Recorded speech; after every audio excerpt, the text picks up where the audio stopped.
During May 1996, a little bit of local history was beginning to disappear almost unnoticed by the outside world.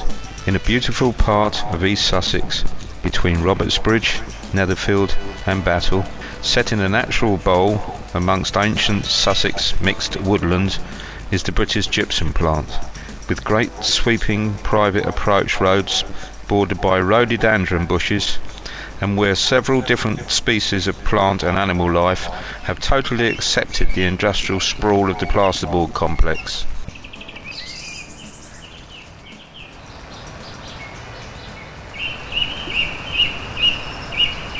The British Gypsum Fishing Club has itself added to the natural history of the area by fashioning a large lake well stocked with fish and plants, including this yellow flag iris. This black and white photo shows the extent of the old works in the late 1950s, when the old works were in full swing.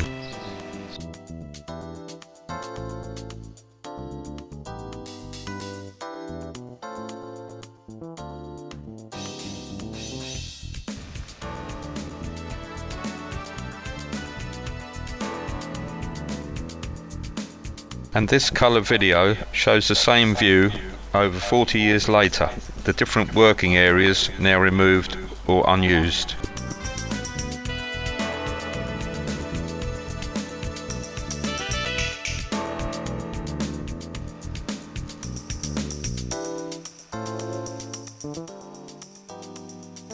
The old and rare Bellis & Morgan compressor, bought second-hand in 1942, sits idle, waiting for renovation and display, and the old mill, which used to house the kilns for producing syrupite plaster with its steel-banded chimney to counter the bomb blast during the war, has now been unused for about 20 years. The electrician shop, which used to bustle with life until about 1991, is now derelict. Looking around at the complexity of the conveyor belts that used to run for 24 hours a day and have now been idle for 18 months, it highlights the problems and hazards that a disused system quickly provides. It always seems incredible how quickly an unused and partly abandoned conveyor will deteriorate and decay.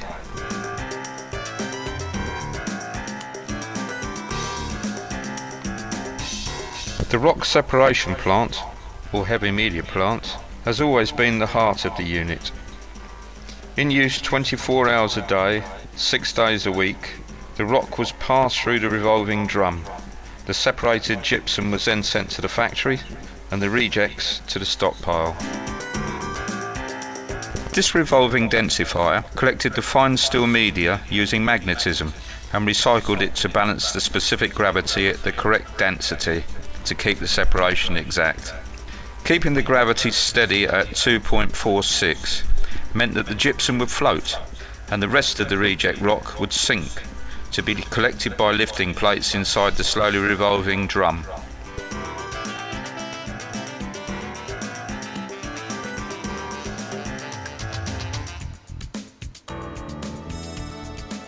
And now the winding room, which used to drive the ropes for so long that hauled the carts from the mine, has run for the last time. The reliable winding gear has been purchased second-hand from the coal board. Silent and eerie deserted number 4 mine workings, with their gigantic natural pillars, still conceal some surprises, such as a seam of selenite, another form of gypsum, resembling a clear mica. This selenite, which has been caused by a saturated solution of gypsum, which has filtered through the surrounding rocks over millions of years and crystallized under pressure to form a clear, glass-like substance. This had then been accidentally discovered by miners working in the caverns, extracting the commercial gypsum for the company. The ancient Greeks, so it has been told, made beehives from this substance so that they could observe the bees working inside, whilst wealthy people used it for the windows in their palaces. One helpful effect being that you could see out of the windows, but the refraction of light stopped anyone looking in. The soft light which passed through these transparent plates of gypsum reminded the Greeks of the moonlight. The Greek word for moonlight is selene, and from the word the name selenite has derived. The old mine workings are now deserted, and the access gate will soon be sealed and permanently locked with a newly designed gate. The other mine shafts will be sealed with concrete.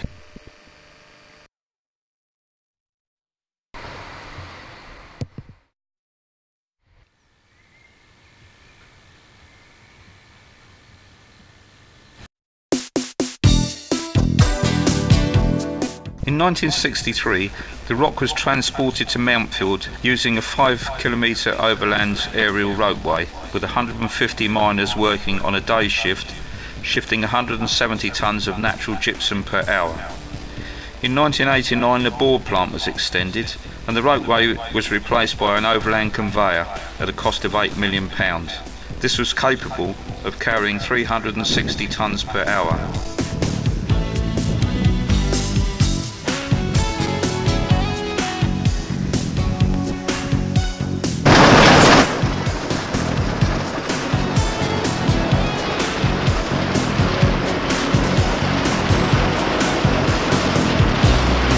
The cement rock is then crushed in a large Pegson crusher and is taken away by lorries to the large cement making companies in Kent, at Ipswich and at Plymouth.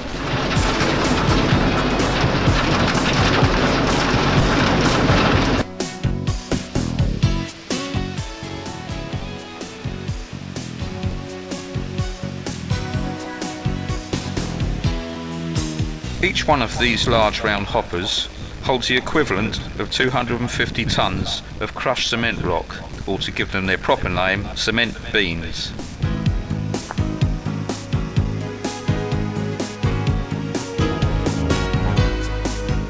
The black and white photo shows how the old works railhead would have looked in the 1950s. The Mountfield mine adit is clearly visible. It is possibly the first steam loco employed by the firm. In fact, the name gives it away.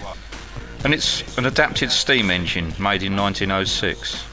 Unfortunately, all inquiries to its fate have been in vain. This loco is a similar type and belongs to Blue Circle Cement Works in Kent. Later, these saddle tank steam locos were to appear. Here they are pictured working at the old works in the 1950s.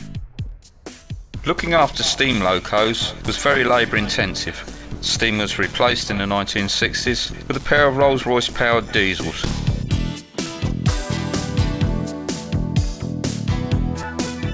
The cement beans were transported in these trucks. They each held 33 tonne and they released the load at their destination from a trapdoor which was underneath. There is a very simple reason for this calculated destruction of the old works. A train full of containers of high quality and powdered gypsum arrives early morning at Robertsbridge. It comes from Drax Power Station on the eastern side of Yorkshire.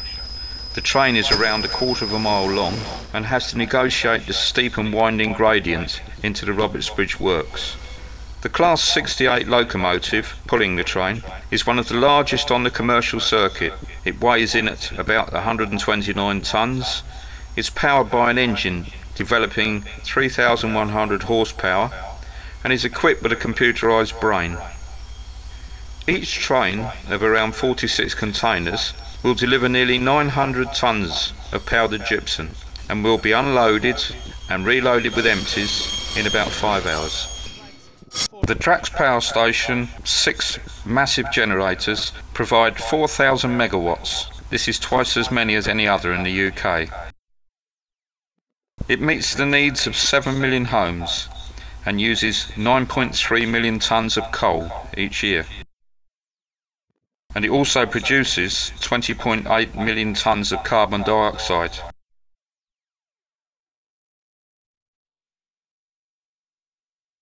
It would take 4 nuclear power stations to replace it, or 4,000 wind turbines, or 4 million domestic solar panels.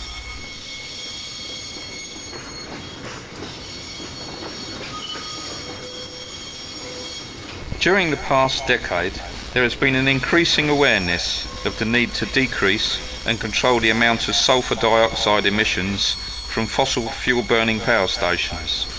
Some power stations are now fitting plants with flue gas desulfurization to ensure a steady fall in emissions throughout the remainder of the century. At the present time there are 2 of these clean power stations, one in Drax in Yorkshire and one at Ratcliffe in Nottinghamshire. A limestone alkaline slurry is pumped into the gases in the chimneys, and the result, after a chemical change and some other processes have taken place, is a high quality and fine gypsum powder. This high quality gypsum, disulfur gypsum, or DSG as it is more commonly referred to, is readily obtainable and has no need of the crushers and mills because of its fine consistency.